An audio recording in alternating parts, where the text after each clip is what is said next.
Hello, good afternoon, good morning, good evening, and welcome to an ABW radio show. I'm not Chris, that's all you need to know. John, if you're here, say yes. Hello. Josh, are you here? Say yes. Yes. Oh, there we go. Right, on with the thing. Arsenal 3. No, Bournemouth 3, Arsenal 3. Ho, ho, ho. Ding dong. Right, get straight into it. John, what was your summary of the game? It was so good I was typing in the chat box. Wow. It was 60 plus minutes of an absolute shit show from Arsenal. Really, really good performance from Bournemouth. I thought they played really well. And then we woke up. Left it too late. Just sort of has echoes of the Southampton game. Was it last year or the year before? And just that one game a season where we just completely just don't turn up at all, think we're going to cruise to an easy victory, don't put in the performance or the effort. And then, just get turned over by a decent team. Not, Bournemouth aren't spectacular. They play nice football, but they're no world beaters. I thought the comeback and getting the goals is nice and everything, but getting a 3-3 draw, whether it's 3-3 or 1 or whatever, draw away to Bournemouth is terrible. We've had, I think it's 2 points we've got from our away games against the top 10 all season, something like that. That's not good enough form. That's never going to win you the league or even challenge for it. And if things keep going like that, that's risking even top 4 position. Makes it even worse the fact Chelsea and Tottenham play tomorrow. So I know some people are happy with the comeback and everything, and the 3 goals we got back. I just think it's fucking disgraceful. To be honest, the performance I thought is dreadful. Well, I don't think anyone can argue much about that. Josh, who I may refer to you as Ellis at some point during this show, or Ross, I might call you any of those 4-lettered words. ELLIS. 4 or 5-letter words. What do you think? What's your thoughts on it? Oh, sorry. And also, just Happy New Year, everyone. Hey! And has it been a happy New Year so far for us Arsenal fans? Bollocks. It's a better New Year than it is for Mike Phelan. Poor old boy. That's true. Yeah. So what's your thoughts on the game? Like John said, it was reminiscent of that Southampton game on was it Boxing Day last year, where we absolutely capitulated to a 4-0 defeat. I thought this would be a routine win. It was anything but, and it's one of those games where almost all analysis during the game goes out the window because you just don't know what's going to happen in the next 5 minutes. It was harking back to kind of banter era defending, where any counter-attack that came from Bournemouth, especially in the first half, you thought we were just going to get cut open and it was going to be a lot worse than the 2-0 we saw at half-time. But overall, it's good that we got it back to 3-3, but there's still a lot of issues that are being kind of papered over by this result. Are you worried that it's no longer just the big teams we shit our pants against, that it's now the smaller teams and away teams? There's always been one bogey team. It used to be Swansea. Loads. Yeah, used to be Swansea, used to be Stoke. We seem to have got over them. It was Bolton. Yeah, looks like it's Bournemouth now. We were Birmingham as well was one of ours. Yeah, especially in cup finals. Yeah, absolutely. Yes, right. Now, as usual, people, I have made notes as we go through the game, and all I'm going to say is about half-time it went a bit wonky. So my next note that I've made is Bellerin's headband. Was that a tribute to Ozil, John? And have you ever donned a headband of that? An Alice band? No, I have never. I don't have the luscious locks that Bellerin has. If I grow my hair, then I just go Jackson 5 era, straight out in all directions. I used to have a giant afro. I got drunk and then woke up a year later and I had an afro. It was very strange. Anyway, that's another story. Do I really have to talk about his Alice band? If you had to have a guess at one member of ABW that probably does wear an Alice band quite regularly, I mean, he may be Antipodean, I'm not sure. Who would you guess? Well, it's clearly the pirate, isn't it? The man who's not here with us. He must wear an Alice band. I think I've seen him wear one, surely. Oh, well, he does. He's allowed to. He's a pirate. No, I mean someone else, more bronzed, for a bit of a funny accent. Hates the really? snow. Oh, Dom. Oh, the filthy Aussie. Does he You- really? He does. I've heard from ladies that he wears his Alice band and he just runs around naked whilst Dreadful. doing So his he weekly shopping. mocks my beard and he runs around in an Alice band. It's a sickening sight. In fact, my mum wants to know where he is so she can go and try and catch him. It's disgusting. Josh, what's your thoughts on the Alice band? Because that is very, very important. It's probably the best thing about his game today. And his Alice band was fucking shit. Why is he wearing it? Why do people wear them?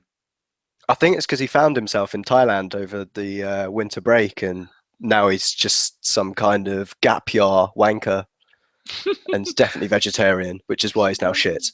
You're saying that. My very own offspring is on a gap year and she went to Fiji for a month. She's a wanker.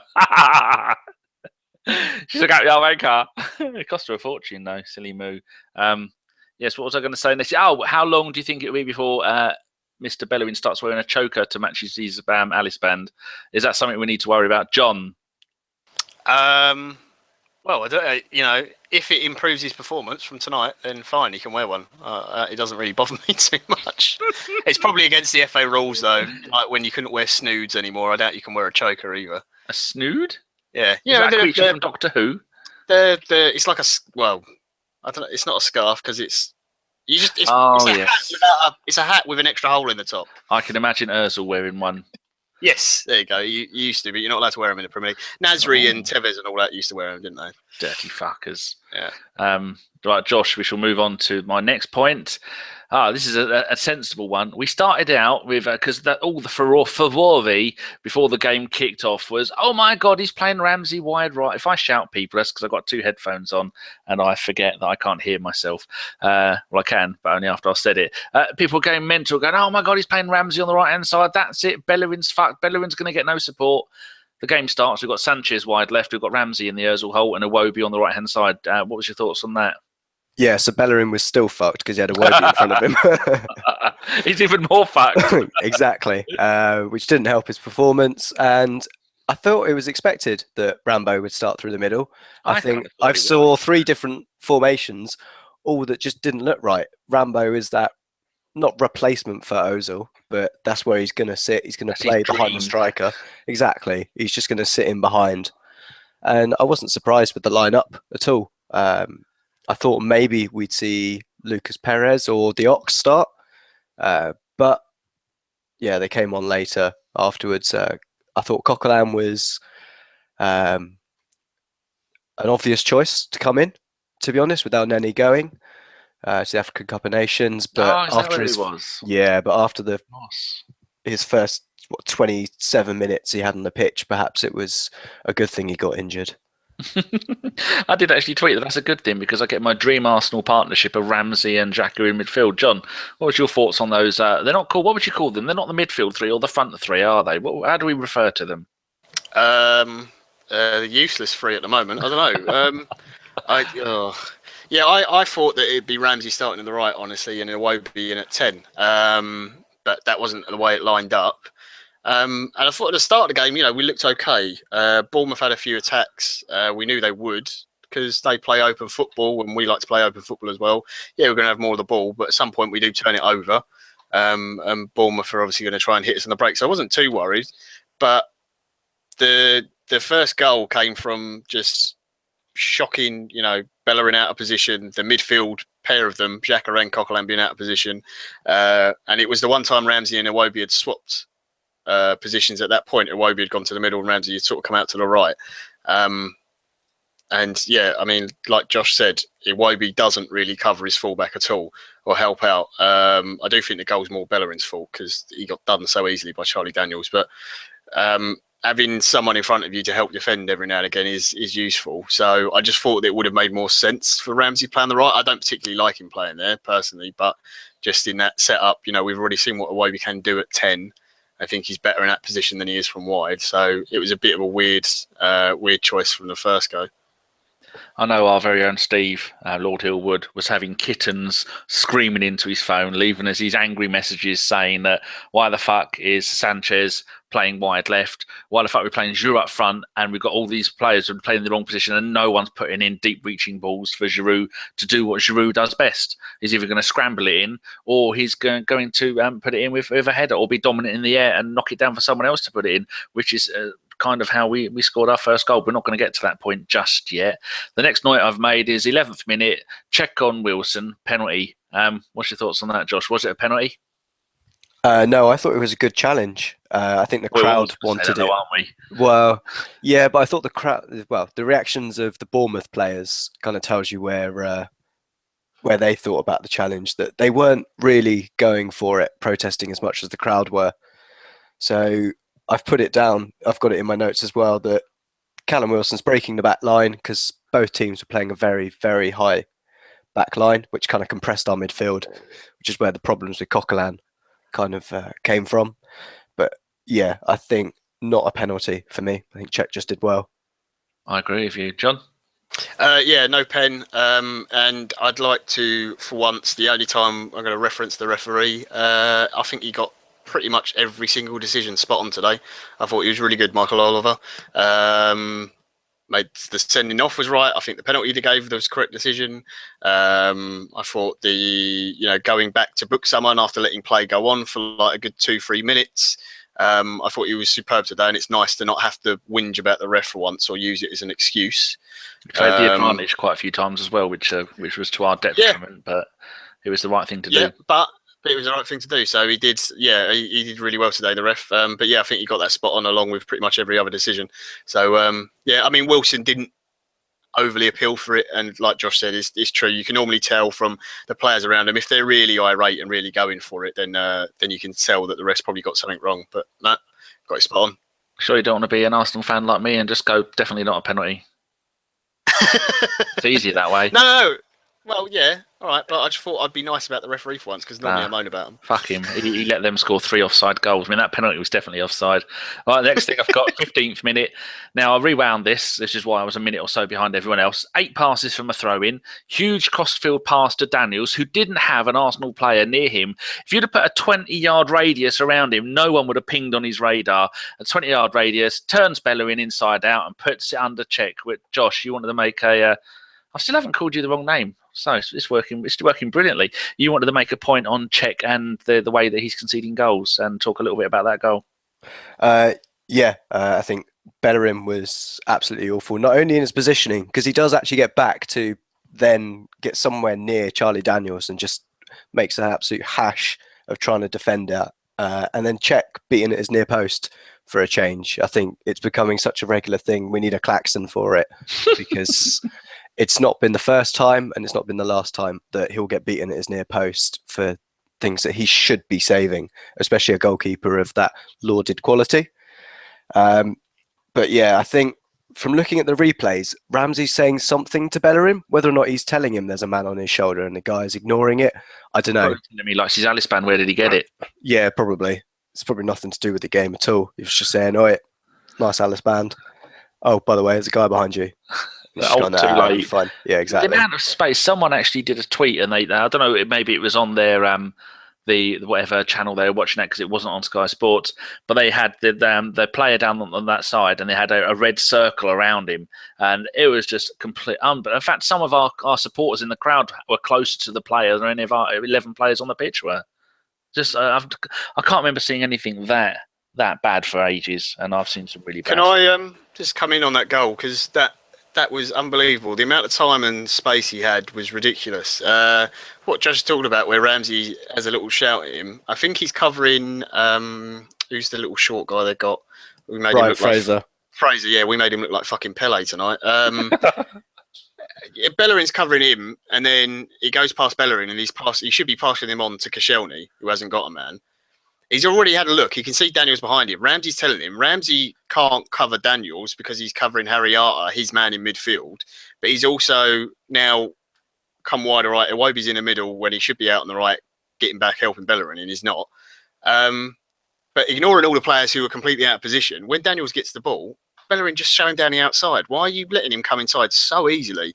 Like, I'm not going to pick on Bellerin out of everyone because I thought no one had a good game tonight. But Bellerin was really poor. It's one of the worst performances I've ever seen him make.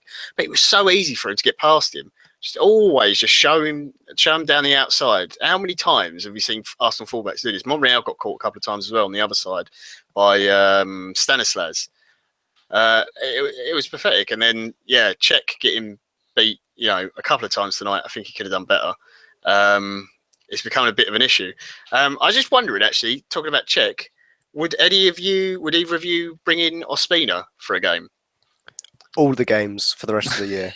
Forever and ever. Fuck Cech. Bring back Szczesny.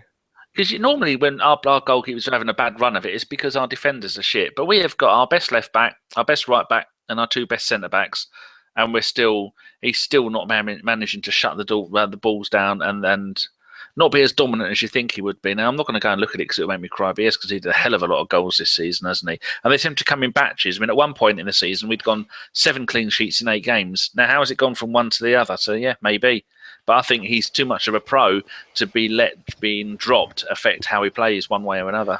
Yeah. I think what he's done is just looking at his performances over this whole season, he's not communicating with the back four as much as he has been doing in previous years, which I think was where the strength has come, that he's been talking the defence through it. But he seems to have dropped that from his game this year, and it's definitely costing us, because I think that he was probably the best mentally defender that we've got there, because Koscielny does need a man to talk him through the game. However good he is, he's always had Mertesacker next to him for our best periods, or now Mustafi, who also will talk him through the game. But on his own, he needs someone there, and I think Cech's not offering that support at the moment, which is why I think he also needs to be dropped, not just for this near post issue, but for what he's giving the rest of the team. But Cech is only 34 though, isn't he? Or 35? How old is he? He's 34. We can bring him back in a couple of seasons. But no, when we bought him, has there been a dip in Cech's performances since perhaps his goalkeeping coach has changed? From a very good one at Chelsea to a certain one at Arsenal. Don't say that in case Steve's listening. He'll have a fucking coronary. What are you on about the windmill? Yeah, the Payton. The Morris dancer. Jerry Payton. Oh, dear. He's probably gone. I've forgotten everything I've ever known about goalkeeping. Jerry's probably hypnotised him to forget it all. He's gone full Almunia, and you should never go full Almunia. It's weird, though, because in some games this season, Cech's made some really, really good saves. Pulled off some great saves that have kept us in games. But yeah, I don't think he had his best game tonight. The other thing I was going to ask about that is obviously our midfield has been chopping and changing a lot during games. I know we'll get back to this game specifically, but if you keep changing the defence and the midfield in front of it, then your goalkeeper isn't going to get as much protection. And we're letting a lot of shots on goal at the moment compared to other teams. Do you think it was right to bring Mustafi straight back into the team for Gabriel? I think that may have. It's not usually a good idea, is it, to chuck a player back in like that? What sort of injury did he have? That's the sort of thing Don would answer, isn't it? Whether that injury is one where you can just come straight back in again, or whether you have to start from the bench and get a couple of games back. But he's not been out that much, has he? He hasn't been out long. 3 weeks, wasn't it? With a hamstring. I think it was 3 weeks with a hamstring. No, I think it's probably right to bring him straight back in. I thought Gabriel should have played this game, to be honest. And you love Gabriel. That doesn't count. Well, I don't think Gabriel's particularly done anything wrong, has he? No. Yeah. So I'm just looking on about the goalkeeping coach. We had Eddie Nizvetsky, didn't we, at Arsenal? And then I'm just looking where he is now. He's joined Stoke in 2013. So he was one of our good goalkeeping coaches. Doesn't get anywhere near Sir Bob Wilson. But it is a worrying point, I suppose. So what is the consensus? I said, we might as well bring Ospina in because Cech's having a nightmare. John, what did you say? I don't think it can hurt. I think Cech is probably the better keeper overall. I just think I don't know if it's form or something at the moment. He just doesn't seem to be making the saves that you expect from him in the game. So I don't think there's too much of a risk putting Ospina in. I do get a little bit jittery when the ball comes in the box because he's so short and he's got no neck. But I think for one game, it's not too bad. But yeah, just having a stable defence in front of you as a goalkeeper, and then the midfield two in front of that is what really helps goalkeeper most, I think. And Josh was a yes. I'm just looking at the Opta, and Daniel's their left back, an assist and a goal, 8.3. Fraser, the left midfielder, according to this, 8.6 and a goal.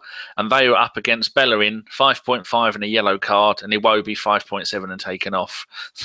How did Bellerin score that high? Did he get our lowest score of the year? He got our lowest one. It's 5.7, 5.5, 5.7.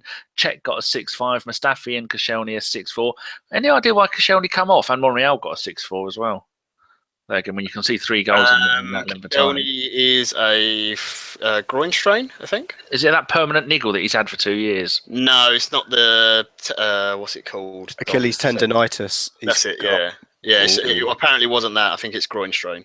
So, right, back to my legendary notes. 19, Mustafi fouls, ref played advantage. Fraser gets the ball and runs down the side of the box, and Xhaka fouls him as he tries to cut. Well, he was starting to make the cut in, wasn't he? Josh, was it a penalty? I mean, you have to say yes, don't you? Yeah, it was soft but completely careless from Xhaka. I think John would probably be able to say a little bit more on his Xhaka's previous on being a bit careless in the tackle. He could have it as an Arsenal fan, though. He does it every bloody week. That's why Wenger got fed up with him in the beginning, wasn't it? Yeah, that was, well, for me, that's definitely a foul and it's a penalty. Yeah, it's a little bit soft, but why he's making the tackle there, I've got no idea. He doesn't need to push him. He's running away from goal. Again, just shut him out towards the byline. Show him outside. He's not getting anywhere near the goal there, so stupid tackle. But the whole build-up from it, losing the ball in a stupid position and then not clearing it. Instead, we try and make a nice little neat pass in a place where we shouldn't. And again, it comes back to this issue we've talked about a couple of times on the radio show. Coquelin being really high up the pitch and Xhaka being the deeper one. Great, Xhaka can pass the ball from there. That's wonderful. He can pass the ball from anywhere on the pitch. He doesn't have to be that deep. He's going to make silly fouls like that. Coquelin, great at tackling, not much else. Just sit in front of the back four, defend. The defence was out of position for that ball anyway, and was a bit of a mess and a shambles. Our whole shape was generally through the game. But if Coquelin's sitting deeper, he's the one who's going to get back there and be sensible, hopefully, and just shepherd him out. Why Xhaka's the man doing that in the team, I don't know. It just doesn't make any sense. But just complete idiotic decision by him. Nailed on pen for me. The only thing that surprised me is that he didn't completely lose his rag and just punched the ref or something, because after that there was a couple of fouls he got blown against him and he started whinging a bit. And having watched him for Gladbach for a long time, normally if he gives away a penalty or he gets booked or something, then he normally loses his rag and just gets fed up and just 2-foot someone straight in the knee. He's like, I can't be bothered anymore. Just fucking tries to injure someone. He did try and start a fight, I think, at one point. That or was it? No, that was Perez. Sorry, that was later on. Tried to start a scrap without the ref looking. I like him, little snidey bastard. Anyway, sorry. Back to the penalty. Yeah, but where's Bellerin? I can't remember where Bellerin was on the pitch at the time. Yeah, he was ahead of it. He got done by the pass and just the run by. Yeah. Again, I don't want to. It's individual one player getting all the criticism, but he was really, that is the worst performance I've seen from him ever. That reminds me of someone put it in the chat. Aboué. Funky Dino put in the chat about Callum Chambers when he got roasted by Montero, that game against Swansea, where he just had a dreadful game. Not all his own fault, but just not, just one of those games you just completely want to forget and never see again. So.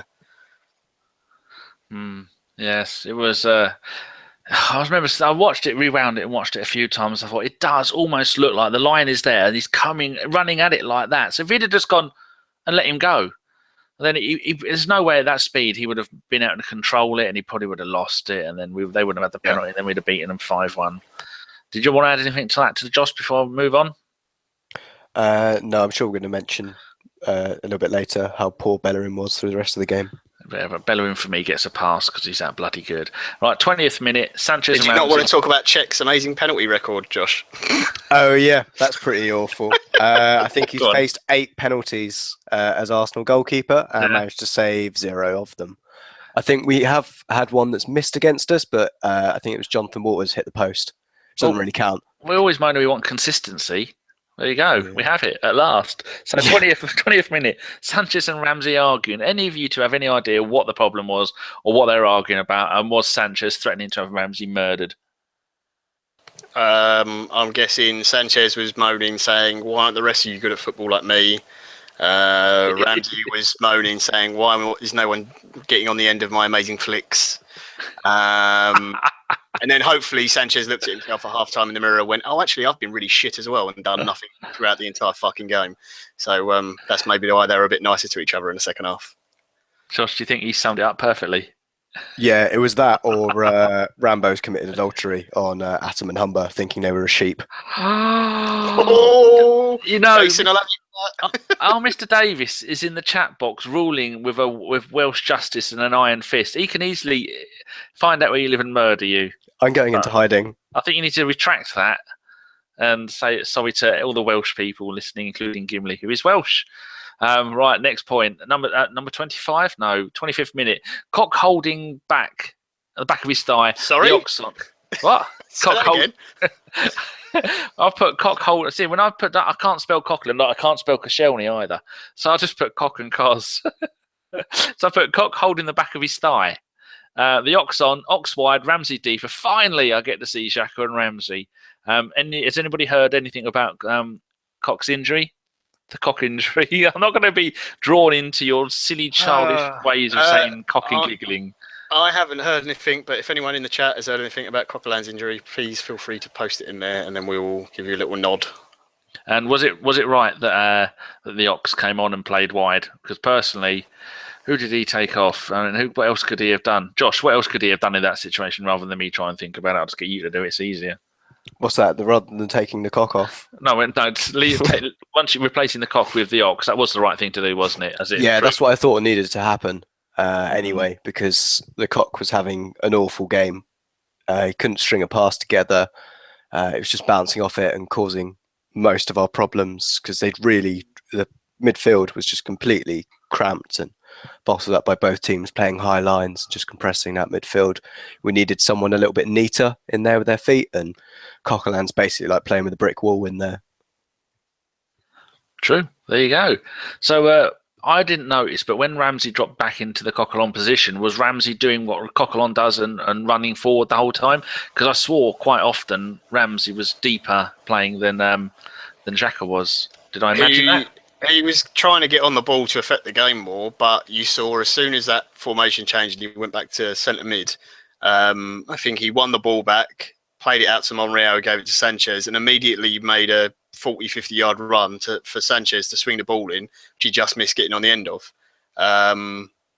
So we had a man getting beyond Giroud, which we didn't have when he was playing at 10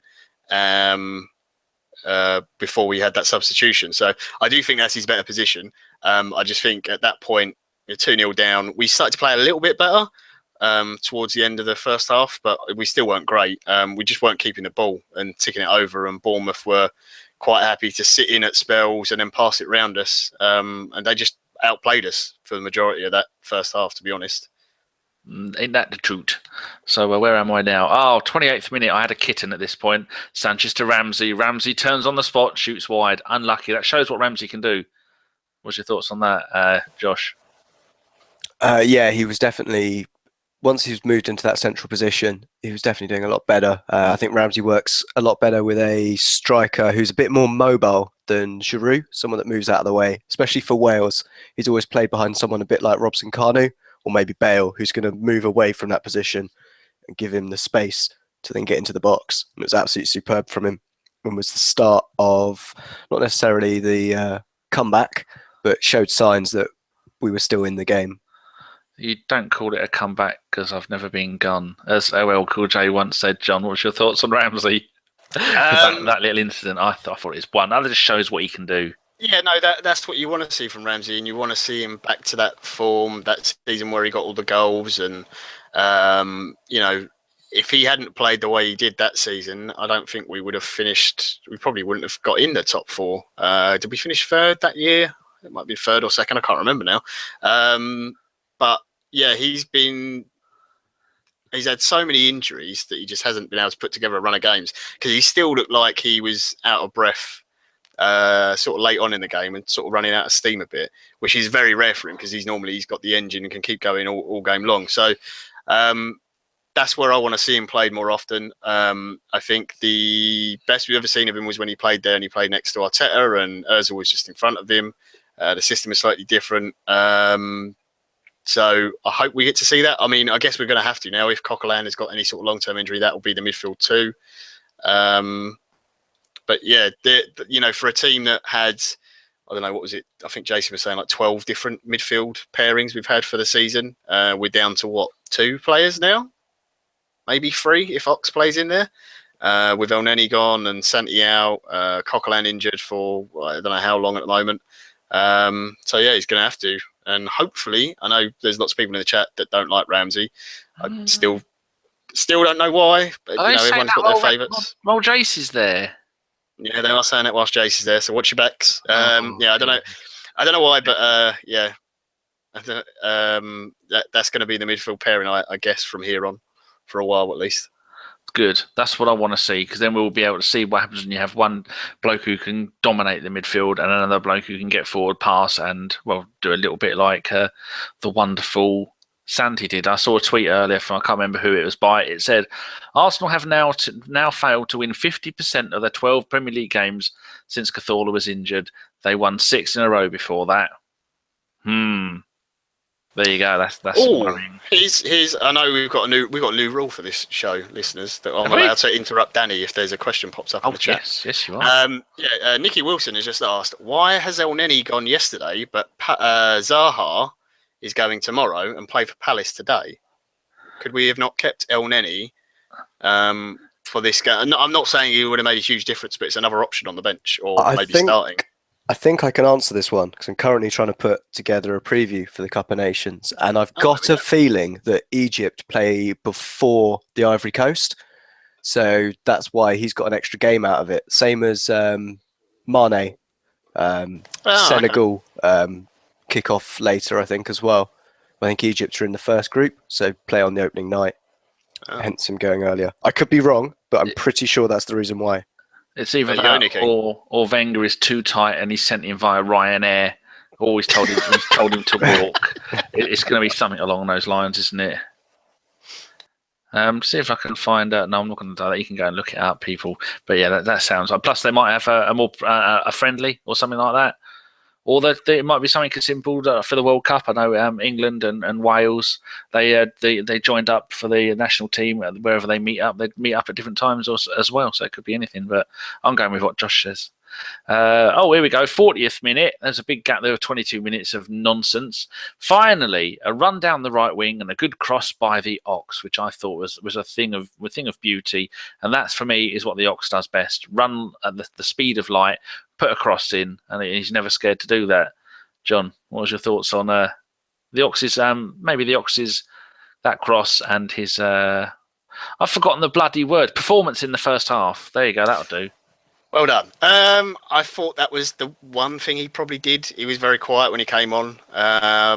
He didn't affect the game enough. The cross was decent, and he did that a couple of times. I think he got did he put the cross in for the first goal that Giroud flicked on? I think that was the Ox as well, wasn't it?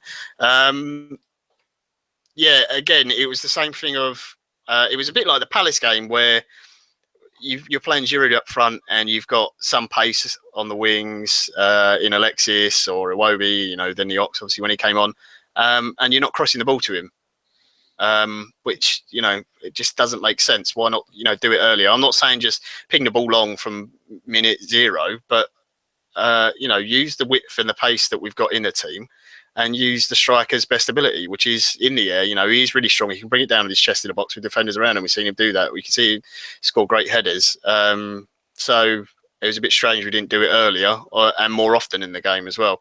I got a bit fed up in the first half with Oxlade-Chamberlain, Iwobi doing the same, coming inside instead of running to the byline and crossing it.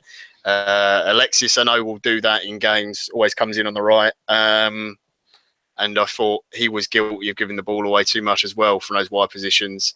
And it must be really frustrating if you're Giroud, because if he makes a run chance to make that run because he is so slow. If they don't fire that ball into him and it's not perfect, then he's not going to be able to affect the game. Then you've got to come back on side, and by that time the defence is set up and you're not going to be able to swing the cross in. The amount of times you just hit the ball first time when the ball comes out to you, don't even take a touch. Just as it comes at your feet, just whip it in first time, bit of pace on it, and get it into that near post, and Giroud will attack it. And we're going to get more goals like that. So I just think we played too much like as if we had Sanchez up front still, playing through the middle rather than Giroud, which just that really irritated me. Is that it? Yeah, I mean, I could go on and moan all night if you want, mate, but I don't think people want to hear me whinging all the time. Yeah, it's very true about Giroud. That's what we were saying about Steve going mental, because Giroud, you really have to play, unless he's going to scorpion kick every single game, which he's not going to do. So you have to have a very specific area where you're going to put the ball into him, and they just weren't doing that. Josh, were you impressed by the Ox when he first came on and in the first half? Yeah, I do like what the Ox is bringing to the group, especially in the last couple of games. It's a nice, refreshing change to have a winger that knows how to put a fucking cross in as well, which we seem to have missed for a while. But yeah, he played really well, I think, in this game, and was one of the shining lights, as well as Giroud, for the performance and the comeback overall. Yeah, because I think that it's sad, but it's like I always like angry Giroud when he comes off the bench. I like the Ox when he comes off the bench because it's usually after about 67.6 minutes, and then the other teams are just not ready for him, and so he can weave his magic. But if he starts the game, then he's not always as effective as when he comes off the bench. Here we go. 40th minute again. I've put again! Exclamation mark. This time by Bellerin. Giroud not happy. Do we know why he wasn't happy? Apart from the fact that the Bellerin is more of a cross-come shot. If that had been against us, that would have gone in. Do you know the one I'm on about, John? I think so. I think Giroud was just fed up with people just not putting it into the box to him. And Bellerin, again, you're making me pick on Bellerin. Every time you mention his name, you're like, say something bad about him. He's one of the best young right-backs in the world, isn't he? No, he is. He's wonderful. Anyone can have a terrible game. Unfortunately, near enough our entire 11 had a terrible game for 70 minutes, so it didn't really help. But yeah, again, another bad cross. But that pretty much, that kind of, mishit, miscontrol, the ball not going where we want to, turning it over to Bournemouth, who then spring an attack and play nice football and play it round us, take the piss at times, kind of summed up the first half. Josh, who did you say had gone to the African nations already? I mean, hadn't gone yet. Hadn't gone. Was it Zaha? Zaha hadn't gone because he played this evening and scored. He did. But I thought Mane hadn't gone either. Who does Mane play for? Liverpool. I'm just looking here, and Egypt have got a friendly in 5 days against Tunisia. So that'll do it. Yes, I'm losing track of what I'm on and about I think now. Zaha probably wouldn't have gone as well because he's only just signed up for the Ivory Coast, so they probably haven't even integrated him into the team yet. Although I didn't know, but he was born there. Yeah, I didn't realise. Someone made that point. I thought he was a London boy, but apparently not. Yeah, so going back to playing for his roots, isn't that what Iwobi did? Wasn't he from Nigeria? And then he's played for England at different levels, and now he's gone back to play for Nigeria. Good. Yeah. More the merrier. That's what I say. Stop being drawn by the big light of playing for England, because England is shit. So my last note of the first half, 47th minute. What the fuck was Iwobi doing? Giving the ball away, so Ramsey had to make a foul and got booked. Any idea, Josh, what happened there? Because typical, I don't know if anyone else noticed, but the Sky Sports coverage at points was fucking awful. At one point, they zoomed the camera in on Bold, Wenger, and then somebody else. Meanwhile, something had happened on the pitch which we didn't see, and then with the Ramsey foul, which got him booked, we were looking at something else yet again. And then the only time you saw it is when they quickly went back and you saw them. Iwobi on the right-hand side of the screen just kick the ball backwards. So I don't know if anybody else saw any more than that, because I've got no fucking idea of what happened. I thought it was a bit shitty of them. Yeah, I think what I got from the early parts of the first half was everyone was trying a little bit too hard to do it on their own. I think there was a couple of cases with Alexis and Rambo just needing to, release the ball earlier. Something that we've said before about like Jack Wilshere, but a lot of our players were just holding on to it, not releasing, and that was causing problems for us. A bit like Iwobi playing that late pass and causing problems for other players. with Danny, counters are you coming done on. yet? Sean said you want a coffee. I just got a text message off her. Look in your chat box, Dad. Oi, yo, Ohio. The little twat is in there. Jason is in there. Sean, Jason will ban you. Yes, I would like a coffee, thank you. She is my favourite daughter. The only one I have. And if anybody wants her, they can have her. Good luck. She sat on her ass all day playing Forza 3 Horizon. She's very manly and she's better at it than I am. Anyway, here we go. Nikki B. He hasn't put Nikki B. I just used to saying Nikki B. Not Bentner, Wilson. God, yes. Sky and their offside lines. Oh, they do love a bit of that, don't they? They are. They're no stranger to that. And then, yes, have we finished talking about the Iwobi thing? Because my mate Lee, the dirty Tottenham fan, keeps fucking ringing and texting me. Fucking arsehole. Yes. Right, so all I've put after that lot, I've got a little bit discombobulated. So I've put go to kitchen, tin of mushroom soup, tin of chicken and mushroom soup, one bread roll, come back and have dinner. That's it. That's what I had, and that's where my notes stop. Apart from no changes at half time, why change something that's working perfectly? A. There you go. And that's not in a Canadian A. That's just a general A. And there we go. That's my notes saved and closed. Now, you're on your own. Okay, so shall we talk about the third goal for Bournemouth, the Fraser goal? Should we go in for the disallowed one that was a little earlier? Oh, yes, the couple of minutes before. That was the Yeah, that the handball? 55th minute. Yeah. I think I was in the Ball kitchen comes then. in from Harriata, smashing it from 25 yards. I thought initially it was offside, but I think it was handball. If anyone thought it was. I actually thought that was quite generous for us because was it King or Callum Wilson it hit? Callum Wilson. Callum Wilson, yeah. Because to me, when you watch it, it looks like he's trying to get out of the way, and he's tucked his arms into his chest, and he's definitely trying to get away from the ball.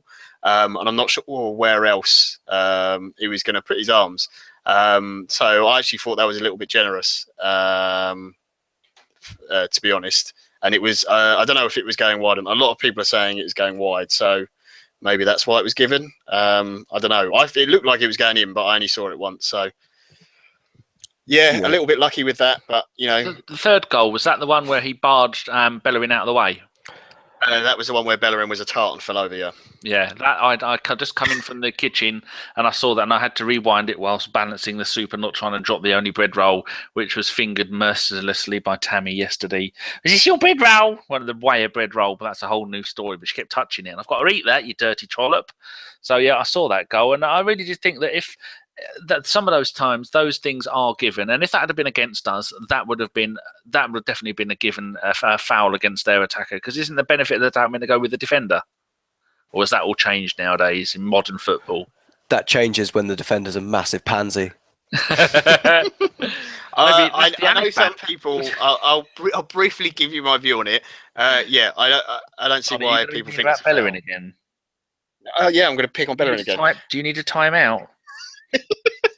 I need to go sit on the naughty steps. You certainly do. You go and get on the Christopher K. Carpenter steps. Not K, is it? It's H's middle thing. Yes, you do. Yeah, I don't know why people think that's a foul. It's just a player's not allowed to go shoulder to shoulder anymore. I don't get it. They keep changing the rules, don't they? And then they go from whether it been a rule giving the advantage to the defender, then they go and it's the referee's interpretation. Just make your fucking mind up. If he touches him, it's a penalty. If that was, say, someone the size of Giroud challenging Hector Bellerin, then yeah, you're probably going to give it as a foul. But that Fraser geezer is shorter than Chris. So, you know, I think he's the only player on the pitch who's probably shorter than Bellerin. That's just shoulder to shoulder. He's just out-muscled him. And again, Petr Cech gets done at his near post through his legs. I think we should give this one to Josh. Yeah. Again. Yeah. I think Bellerin was at fault for that. He's got on the wrong side of Fraser, so his only option is to go over to try and win a foul because he's not going to get a tackle in. And from that whole kind of counter, it was reminiscent of the banter era. It replaced Bellerin with a Bouet, and you're back in 2008. And yeah, Petr Cech, what a disaster. What absolute disaster that was for him. There's no way he should be beaten at all. He's got it all covered and he goes straight for his legs. And my klaxon's already running out of air. Someone's just put in the chat window, and Nikki's put this. Bellerin has got a Sescalis band, question mark. Coincidence or Barca bound? Stop it, Nikki. You bad man. Not in a good way. I think there might be a bad. Oh, Thunder Road is there. He always likes gives me a giggle. Yeah. So what's the next bit we've got to talk about? It's going to be. Is it our first goal? Well, you can do the subs, which came at 62 minutes. Yeah, and then almost on time. You could hear the cuckoo clock chiming in Wenger's head, coming up to the 65th minute. Ding dong, ding dong. Time to make a substitute, and he did, and it worked, didn't it? Go on. I don't have notes. I'm going blind here. Is this back at me? Yeah. Yeah. So Wobie came on for Lucas, and Cos came off, which we thought at first was just a case of a bit of rotation, but turns out he's injured. And my man Gabriel came on. What is it with your love for him? Don't you think he's a bit of a liability? He's a liability when someone plays him in the wrong side of the fence. Fortunately, we played him in his rightful position, replacing Koscielny on the left side, because if I remember rightly, Mustafi takes the right-hand side of the centre-back pairing. And it's a bit like, although I don't want to use his name, John Terry can only play one side of the centre-back pairing. Gabriel is exactly the same. Doesn't Tony really Adams deal used with to be that. left. Yeah, exactly. Now I've got a nicer player to use for that example. Yeah, it's just really good. And then we get the Alexis goal with the Ox showing off his crossing skills. And what a cross it was. Oh, Jason's banned someone. Canadian OG about this. When you ban someone in YouTube, a hammer appears. A literal wank hammer appears on the screen. It's fantastic. It's genius. Yeah, John, what's your thoughts on that? On what Josh was just saying about the Ox and that brilliant cross, and is that the cross where it come off the back of Giroud and then Sanchez headed it in? I thought that was fantastic. Does that count as an assist? Really? Isn't that a little bit unfair? He sort of smacked him in the face and it went in, something like that.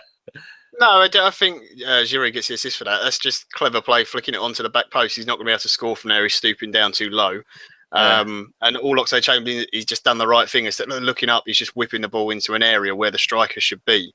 The man out wide shouldn't be crossing it bang on to the striker's head. The striker should be moving to the ball and just put it in around the penalty spot. And a good finish from Alexis, who I did think up to that point had been fairly quiet, had moaned a lot, and hadn't really affected games. I know the commentary, because I was watching NBSC or whatever it's called, the American channel. NBC. That's it. Yeah, they were saying that he's on the left-hand side, so he can't really affect games. Well, that's nonsense, because for a whole season he scored 25 goals from the left-hand side and got a load of assists and stuff, so he can affect games from out there. So I just thought he was just having a poor game. I thought the subs, obviously Koscielny one was forced. The only one I had a slight question about, obviously Giroud was in the end involved in the goals and stuff, was taking off Iwobi.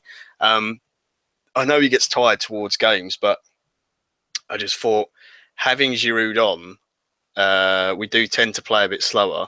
And I thought you could have left Iwobi on and brought Perez on and, had a really fluid... Why would you want to leave Iwobi on?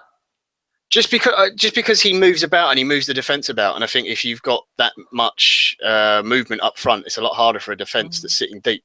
Whereas if you've got one central striker who's fairly static in Giroud, don't get me wrong, he actually had a good game from when we got the first goal onwards.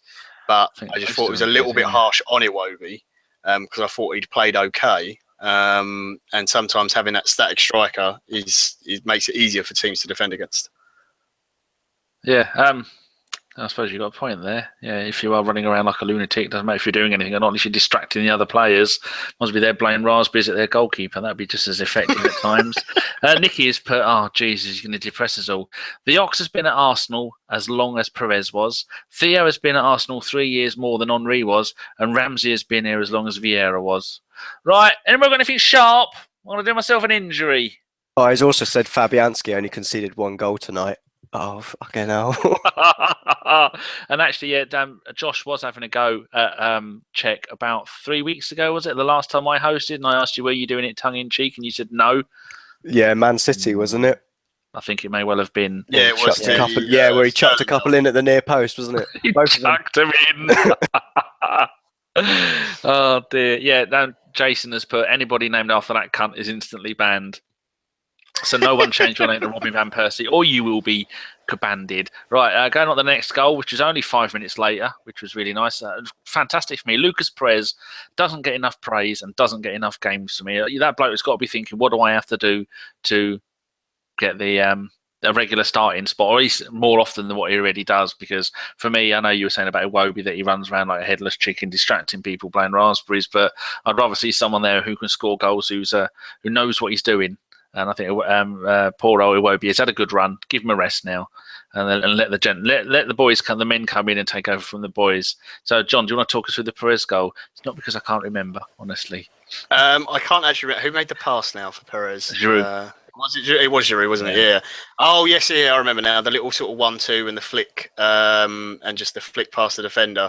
The finish from Perez is brilliant because it's a really tight angle. First time on a volley, being closed down by the defender. It's very tight, and yeah, just superb. Really, really good goal. And we've seen a couple of times with him when he has plays and he's got on the score sheet, whether they've been tap-ins or some better finishes, that he really does have an eye for goal. He's a bit snidey, likes a dirty foul when the ref's not looking. You know, tries to start a fight here and there. I like that about him. I think a lot of people were criticising him in the Palace game, which I thought was harsh. I thought he had a decent game in that. First 10 minutes were a bit wobbly, but you know he came into it more. You can see sometimes he's not quite reading the play of the other players as to what they're going to do, but that's just a case of he hasn't been at the club that long. And being able to second guess what an Arsenal team's going to do when they move the ball. Even we don't know. We've been watching it for years.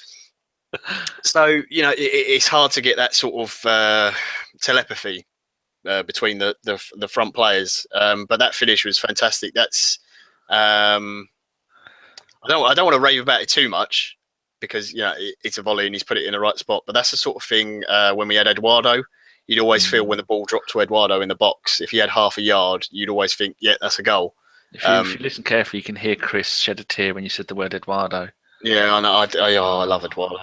He was great. People go and have a look at him on Wikipedia and look at his goals there, the number of goals he scored when he was playing back in Croatia. But yeah, just that natural, very old school in the box striker. If the ball falls to them, they're gonna find the tiny little gap. I just started reading Ian Wright's book, funnily enough, and he was talking about when he used to do practicing after training at Palace and at Arsenal, and how we try and get like a little 4 square section of the net, and he'd hit the ball into it. And if he only hit one of the squares, then he'd keep doing it over and over again. So that if he just had half a second, he could pick out that little square of the net. Don't need to look up like Theo does. Yeah, just natural instinct. Yeah, like you always say about being blindfolded, spun around 10 times and still find the back. Don't quote me. And it's usually rubbish. You know, but he looks like he's got that. Now, don't get me wrong, I'm not saying he's a well beater or he's amazing, but for the money we paid for him and what he offers to the team, I do think there's an argument for him, if not at least starting. I'm not necessarily saying up front.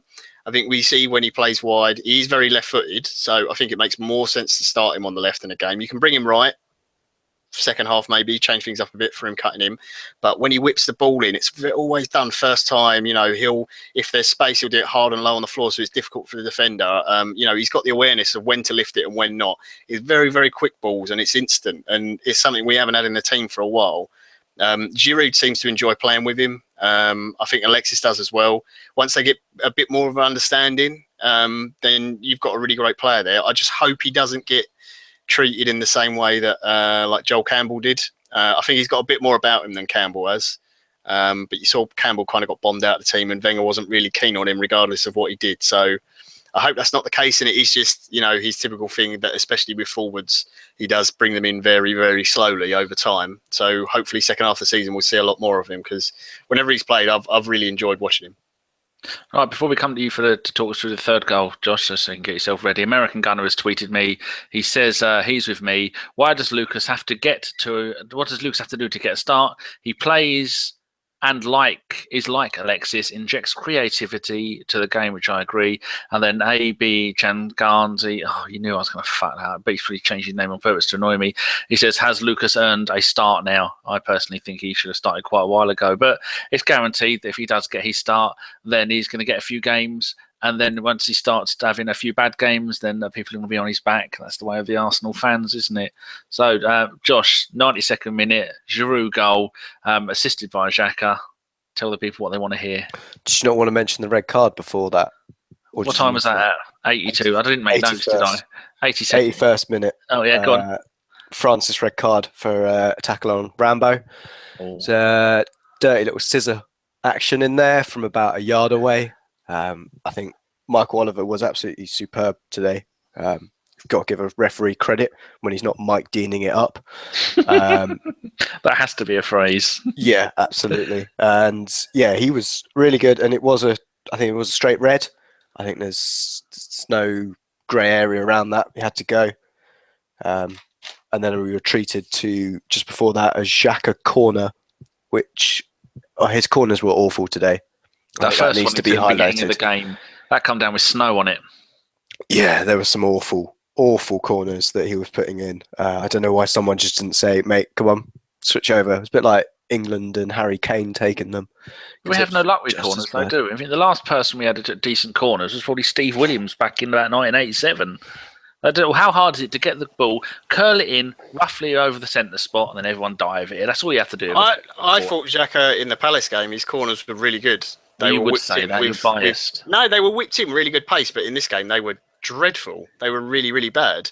But I thought in the Palace game he was putting really, really good balls in the box. I mean, it might have been because Palace were so shite. Maybe they just look better. I don't know. But yeah, Palace really can't defend a set piece at all. That's the biggest problem, and the reason why Pardew was sacked was because they cannot defend set pieces.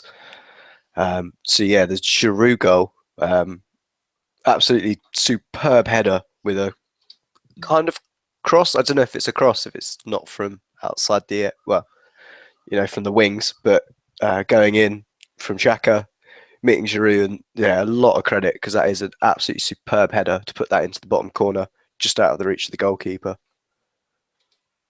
Yes. And did you all jump up and down and do a little bit of sex wee? Hold on a minute. What? What's happened? I'm going to complain now. I'm going to have another moan. Sorry. What's Bellerin done now? No, it wasn't Bellerin. This is Giroud. After he scores a worldie against Palace. Unbelievable goal. Brilliant.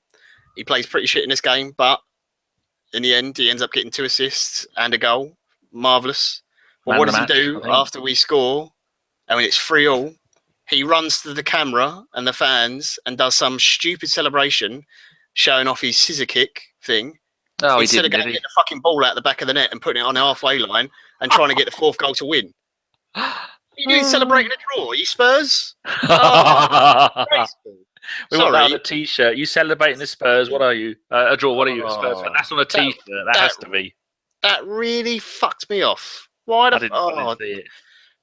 Look at me. Look, I could do a scorpion kick. Go and get the fucking ball out of the net and go and play and get another one before the end of the game. Really irritated me. Oh, that's him. Great comeback, but sorry, that fucked me off. Go on, carry on. I'm just looking at what that little thing means last man tackle from the Ox. Yes, so Josh, talk us through the last goal. Yeah, I don't know what more to add to it apart from the celebration. Yeah, that was. I did enjoy it, but then I realised that it's 91st minute. We've got to get that ball into the centre circle and start pumping it back upfield again for the 4th. Because we had another 4 minutes to go. Exactly, but during that period, we could have conceded easily because we nearly did. Yeah, they run down the right-hand side, didn't they? That's so Arsenal, and I would have been thrown back into 2008 and waiting for Gabriel. Well, I don't know, someone weird coming on. So like Arshavim. Did either of you two think we could do this? We could get a 4-3 because we had 2 chances right near the end of the game. Had one cleared off the line. I think twice we had Perez go down the left-hand side and end up sliding out of the pitch with the ball. And if he'd have been there a foot closer, he could have curled that back in or hooked it back in for someone. John, did you think that possibly we could have got the 4th goal? Yeah, I did because we had all the momentum.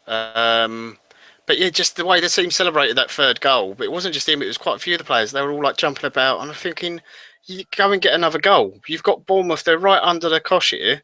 I think it's the first time in the Premier League that a team's come back from 3-3 this season or something, 3 down, and we hadn't come back from 2-0 down in the Premier League game since, I don't know, whenever, 1992, whenever the Premier League started. So go and get another one and put pressure on. But instead, we, celebrate that, and then Bournemouth go down the other end. And was it Harry Arter walked through our defence completely? And they've got 10 men. Oh, someone's poo-pooing you here. Kev B says, you know what? Took 5 seconds to celebrate and then ran to the fans, then back to the halfway line. 5 seconds. You know what? I bet you know what the fans. Yeah, well, you know what? The fans would have cheered a lot louder if you'd gone and got the ball out the back of the net and just put a fist pump in the air as you're running back to the halfway line and got another goal. That's it really fucking irritates me. Sorry, that just certain players and their mentality really does my head in. If Sanchez scores that goal, he gets the ball when he keeps going because he wants to get another one. Sanchez would have done that. That's the French. There's people in the chat cheering on Tottenham tomorrow. What's wrong with you? Oh, well, I want to draw. I don't want Tottenham to win. Never want them to win. Don't you cheer on Tottenham? Something wrong with you. Yeah, so that's Josh has just put in there. Have anybody got any questions for the last 5 or 6 minutes? You get him in there. Oh, here we go. Janu has put, Stephen Nzonzi has been linked. Should we buy him if Coquelin is out for a long period? What do you reckon, John? Because I don't know. He's at Sevilla or Valencia? Sevilla. Same thing. Yeah, he's been pretty good since he's gone to La Liga. He's a big unit. Should we go for him? Oh, he was at Stoke and Blackburn, wasn't he? Yeah, he was there. Wikipedia. I think we looked at him before he went to Spain a couple of times, or at least we were linked with him. I don't know. I'm not sure it's what we really need. If we've got the money, I don't care. Well, it says on Wiki he went there in 2015 for 7 million. And he has a buyout clause of 21 million pounds. I can't see us buying anyone in January. No, really. I think Wenger's already said no. Yeah, unless Coquelin is out somehow for the rest of the season, or something like that, then not. I don't see that happening, to be honest. But by all accounts, I mean, I don't really watch La Liga, but by all accounts, he's been doing really well over there. So maybe. There you go, one for you, Josh, from Wreckage. Oh, have you got any thoughts on Nzonzi before we move on to the next question? No, I don't watch La Liga, so I'll just it's rubbish. This one from Wreckage says, Josh, should we get rid of Ramsey? Oh, Jason doesn't hear. Well, Jason's already going to kill me anyway, so maybe I can salvage something from this. No, we shouldn't sell Ramsey. I think he's still got a future at the club. What would be interesting is if Ozil went, because I think Ramsey would flourish in an Ozil-less system. I agree. I think Ozil is the biggest restriction on the team. Not that I want to get rid of him. We had that a few times, haven't we? Like when Henry played, everything was give the ball to Henry. It's not that. I think it's the system. If you have Ozil, you have to play 4-2-3-1. And Ozil doesn't do enough in midfield. I think if he's not there, you can play 4-3-3, and I think that suits Ramsey much better. You'll be burnt as a heretic. You know that, didn't you? I know. I'm not saying get rid of Ozil at all. I think Ramsey's a nice problem to have. Yeah, I agree with John. Yeah, I don't want Ozil out, not by any stretch of the imagination, but Ramsey works better in an Ozil-less system. Nico, lots of numbers, asked what are we going to do about the goalkeeping department. We talked about that at the beginning of the show, and all three of us said maybe Ospina should be getting it. In fact, Josh said Ospina should play every game for the rest of the season, and me and John said, yeah, give Ospina a game, but Wenger won't do that, will he? Mike says, Josh, is it time to Pjanic? He's been a tit again, isn't he?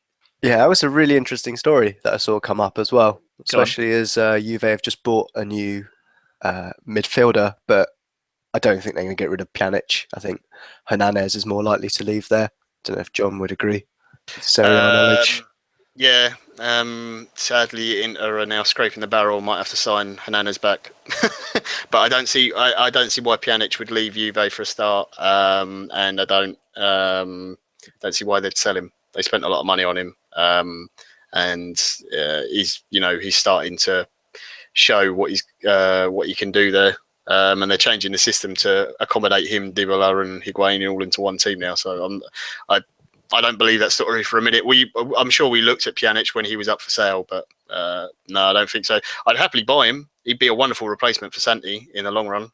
How much would he be going for, do you reckon? 30, 40, 50, 100? I'd imagine it's 40 plus, Jesus, something like that. Never going to happen. Yeah, Right. because of what Juve paid for him. But yeah, I don't see him. Why on earth he'd leave Juve? There's no need to. Mabine asks, are we still in the title race? Yes or no, Josh? Yes. It's an unconvincing one. He's talking about the but Premier yeah. League race. Oh no. No, I thought you were talking about Brighton for a second. Come on, Brighton. Yes, really. I think we are. I think we're still in it because there's still 18 games to go, and London might get hit by a meteor while we're playing away, and all of Hopefully. Spurs and Chelsea somehow disappear.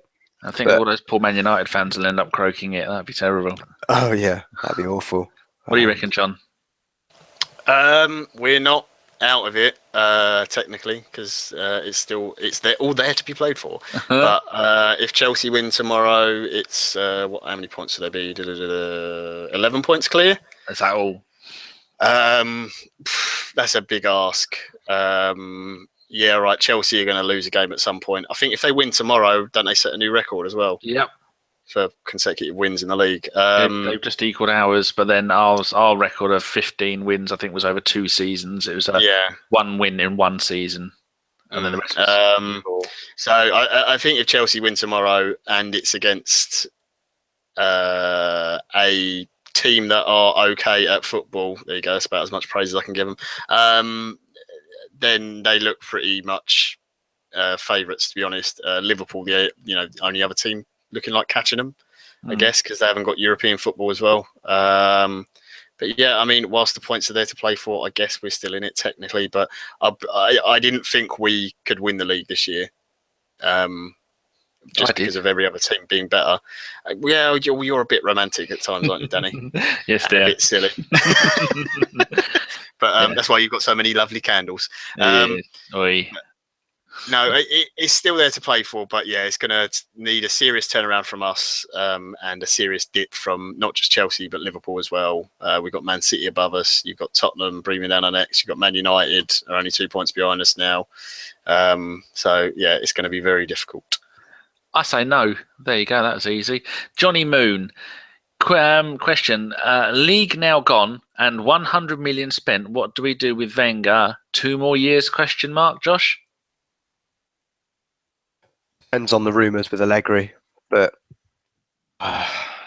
yes, I think we should probably keep him because I can't think of anyone better to come in at this moment in time, other than the Allegri rumours that have gone. Everyone else seems pretty settled in their job. Don't really want someone like Eddie Howe at the moment. The guy needs to kind of prove himself with a club that's in Europe, because that's what we're about now. We are also a club that fights in Europe. We need someone to take us to the next level and not really take a risk. And I think Allegri would be that choice. So watch his career go all Owen Coyle from now on. John, what do you reckon? What, to the end of the season? No, should Wenger get 2 more years after wasting all that money? No. Would you have that's regardless this season. Would I have Allegri? Yes, I'd have Allegri. I also think that regardless of who we get, you can get the safest pair of hands in football. We're going to have there'll be some sort of reaction at the club, whether it be positive or negative. I don't know. Good chances it might be negative. Are you more likely to come out of it better if you've got an Allegri or Ancelotti type? Probably. I just think it's been time for quite a while for him to go. Yeah, he's going to get you top 4 pretty much every year and get you to the last 16 in the Champions League. Great. If that's what you want, fine, but it's not what I want. I love the man and everything he's done. He's been brilliant, but sorry, Arsene, it's been time to go for a long time. If it's not Allegri, to be honest, I'd also take an outside bet like a Hasenhüttl or a Nagelsmann from the Bundesliga, Sampaoli. I'd take Simeone from Atletico. I know loads of people say, "Oh, I don't want to watch that football." Well, I want to watch my team win things. I couldn't give a shit what the football looks like. I want to lift the trophy at the end of the season. I quite enjoyed watching George Graham's Arsenal. Other people didn't. But I was there. It was good. It wasn't always doom and gloom. Yeah, so it's I don't know. It's weird. I think if he gets top 4 again and whatever, then they'll probably give him a contract. The thing that annoys me is that I think negotiating contracts with the players who are doing them right now, them staying will depend on him, whether he stays or not. And I don't think it's fair of him, regardless of what he's done for the club, to wait until the end of the season to make his decision. I think that's bollocks because it affects what contracts we can sign with players and what position it leaves us in the summer. Fair enough. Right. Question from Mika. He says, if Conte was Arsenal manager this season, would we be in the same position we are now? Josh, try and do that in under 30 seconds. I think if Conte was manager of any team in the Premier League, bar Swansea, he'd probably have them playing in the system he'd want, and they'd be doing incredibly well because he's all about that system. We've seen what he did with Italy, and they were dog shit. Rui Prepare's comparison. So yeah, whether or not he'd be able to implement 3 at the back with us, he probably would have bought different players, to be honest. So yeah, we could have seen Conte do very well with Arsenal. For reasons similar to why I get someone like Allegri in. Similar manager, similar philosophies. You'd be glad to hear, John. Funky Dino agrees. I want to see Diego. He's a nutbag. I'm a nutcase. Oh yeah, he likes Diego because he thinks he looks like a Colombian drug lord in his black suit. And he also likes you playing Steve's messages on the Bluetooth, doesn't he? That was very funny. Yeah, there's plenty for next time he sees you. Steve has gone a bit crazy today with them. They're very good. There we go. Someone, Izzy, says, be careful of what you wish for, Arsenal fans, because if you lose your manager, you might slip down and get relegated or get relegated. Nah, that's not going to happen. I think there is a danger. Obviously, whoever you get, it doesn't matter. There could be a real upset. You look at what happened to Man United. I think the difference is the Man United team that Ferguson left was absolutely awful, and he was just a wonderfully brilliant manager who managed to get that shite team to win the league. And then you saw how rubbish the team was with just a bang average manager. Whereas I think our squad is actually in a very, very good position, other than probably, maybe the left back and right back positions in terms of cover. I think the rest of the squad is actually pretty good. And you're going to leave a very comfortable, well-balanced, for the most part, squad to whoever takes over.